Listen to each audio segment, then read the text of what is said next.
జగిత్యాల నియోజకవర్గంలో రాయకల్లో పర్యటించిన మాజీ మంత్రి జీవన్ రెడ్డి ఈ సందర్భంగా మాట్లాడుతూ అన్నింటికన్నా ప్రమాదకరమైన వ్యక్తి గీత కార్మిక వృత్తి. దాదాపు 100 గజాలు గల తాడిచెట్టుపై నుండి పడితే ఇప్పుడు ఏమని అనిపించకపోయినా భవిష్యత్తులో చాలా కష్టమవుతుంది. చెట్టుమీదకెళ్లి పడితే డాక్టర్ సర్టిఫికెట్ ఎవరు ఇవ్వరు. చెట్టుమీదకెళ్లి పడితే కనీసం ₹1,00,000 ఖర్చు అవుతుంది. ప్రభుత్వం 10,000 కూడా ఇస్తుందన్న గ్యారంటీ లేదు. తాత్కాలిక వైకల్యం కలిగితే ₹1,00,000 ఇవ్వాలి. శాశ్వత అంగవైకల్యం కలిగితే 5 లక్షలు ఇవ్వాలా? ఒకవేళ గీత కార్మికుడు చనిపోతే 10 లక్షలు ఇవ్వాలి. ₹1,00,000 ఖర్చు ఉంటాయి. ఈయన వైద్య సదుపాయం పొందడానికి ₹1,00,000 ఖర్చు ఉంటుంది.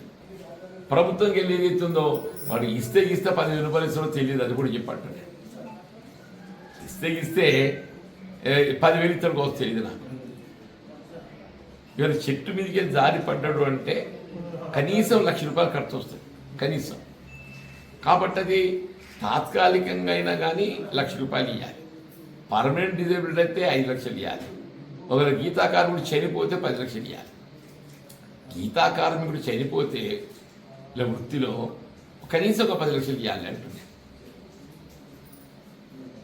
శాశ్వత అంగవైకల్యం అయితే 5 లక్షలు ఇవ్వాలి. తాత్కాలికమైతే ₹1,00,000 ఇవ్వాలి.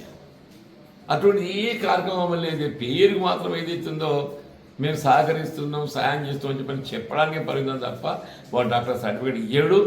వాడు డాక్టర్ సర్టిఫికేట్ ఇచ్చినా కానీ ఏదైతుందో ప్రభుత్వం మంచిది కాదు.